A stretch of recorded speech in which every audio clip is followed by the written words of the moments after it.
Ça y est, Apple vient d'annoncer leur tout nouveau MacBook Pro et le nouveau Mac Mini. On commence par ce que tout le monde attend, les nouveaux MacBook Pro 14 et 16 pouces. En termes de design, ils n'ont pas évolué. C'est comme mon MacBook Pro M1 Pro, je vous en ai déjà fait une vidéo qui est sortie il n'y a pas longtemps vraiment. Je vous mets le lien ici ou ici.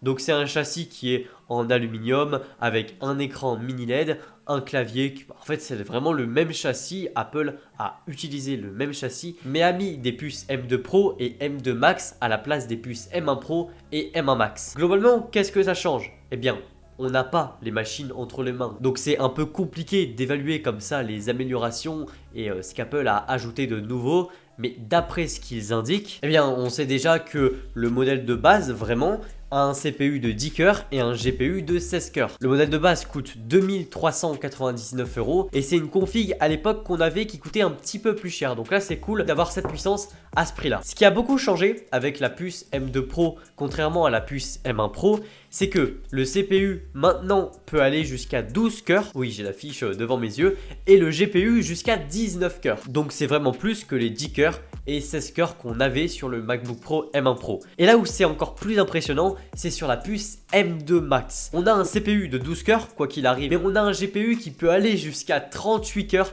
c'est énorme. Et la grande nouveauté, pour ceux qui ont vraiment de l'argent et qui vont vraiment rentabiliser cette machine, c'est qu'on peut monter jusqu'à 96 Go de mémoire. Donc en fait, 96 Go de RAM pour faire simple. Donc on n'a pas eu de keynote, vous le savez, sinon je vous en aurais déjà parlé.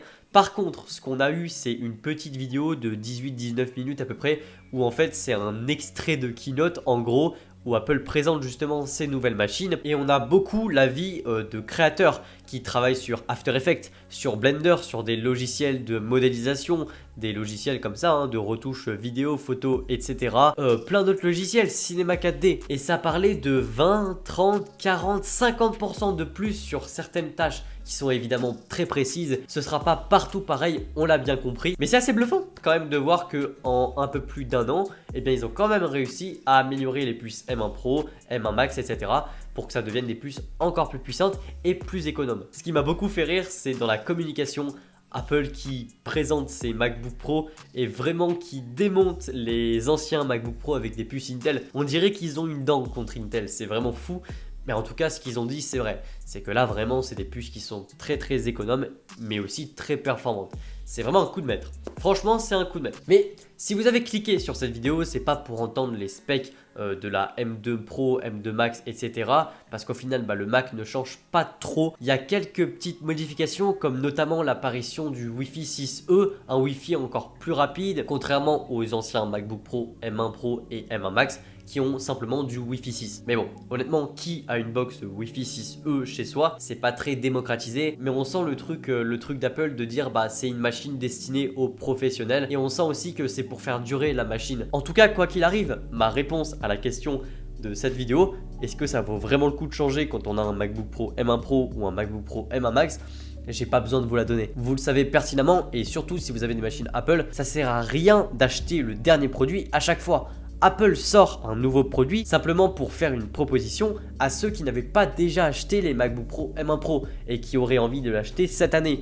Cette année, évidemment que ça vaut plus le coup d'acheter un MacBook Pro avec des puces M2 Pro et M2 Max. Quoique, parce que sur Apple Refurb, sur les produits reconditionnés d'Apple, là où j'ai acheté mon Mac, ils ont baissé de prix. C'est-à-dire que la config, exactement celle que j'ai payée là, 2349 € au lieu de 2749 € à peu près, elle coûte 2110 € à peu près. Donc on perd encore 200 € par rapport au refurb de avant la sortie de ces MacBook Pro M2 Pro et M2 Max. Et le refurb, clairement, je voulais vous en faire une vidéo, j'ai vraiment pas eu le temps, mais pour moi ce sont des produits qui sont neufs. Il y a juste la boîte qui change. Vraiment, vous pouvez regarder au microscope avec le flash partout, s'il n'y a pas une petite égratignure, un petit truc, il n'y a rien, il n'y a pas de grade à choisir, c'est pas comme Back Market, c'est des produits officiels Apple et ça vaut vraiment le coup parce que à 2100 €, avoir une config avec un CPU 10 cœurs, un GPU 16 cœurs, 1 Tera de stockage et 16 Go de RAM, c'est très cool. D'ailleurs, au niveau de la RAM, parce que oui, du coup, on a l'impression qu'il n'y a rien qui change. Si, ces MacBook Pro avec la puce M2 Max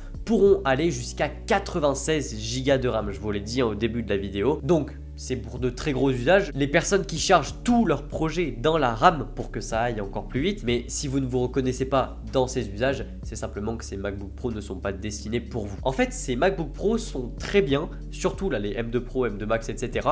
pour ceux qui se sentaient limités au niveau de la configuration de leur MacBook Pro. Évidemment qu'il n'y aura pas de différence entre une machine de M1 Pro et une machine M2 Pro à peu près dans le même prix. Par contre, vous pourrez aller encore plus loin et on peut monter jusqu'à 7500 €. Donc je vous le dis, il y a plein de possibilités, plein d'options à choisir, plein de configurations et puis un GPU 38 cœurs. C'est énorme, je suis pas professionnel pour vous parler de ça, mais c'est évident quand on voit la puissance qu'on a aujourd'hui, qu'on avait déjà aussi à l'époque avec les puces M1, on s'imagine très bien que c'est surpuissant. Et puis les Mac Studio nous ont un petit peu montré un petit avant-goût de ce que c'est une puce M1 pour les professionnels. En tout cas, je suis très content de ces annonces, mais il y a une autre annonce. Et là, je pense que ça peut vous plaire.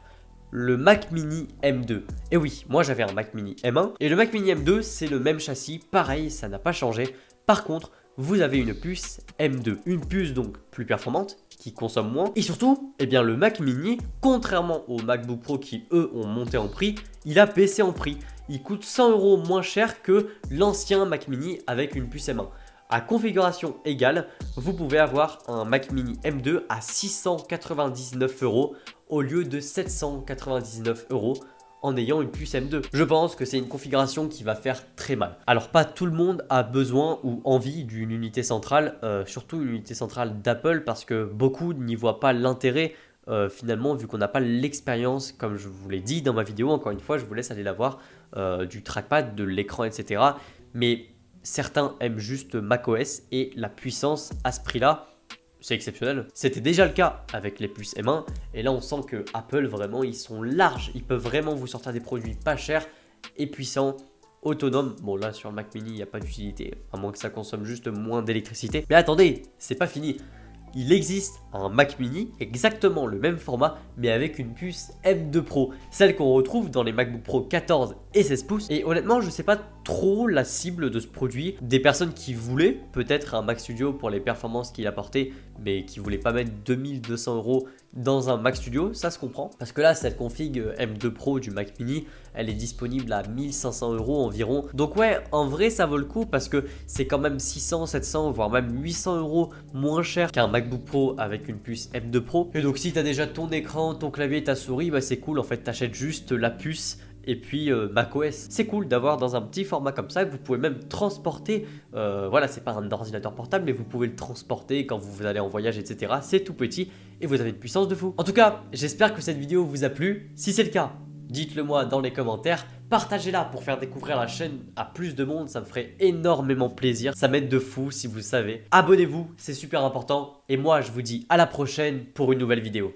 Allez, salut!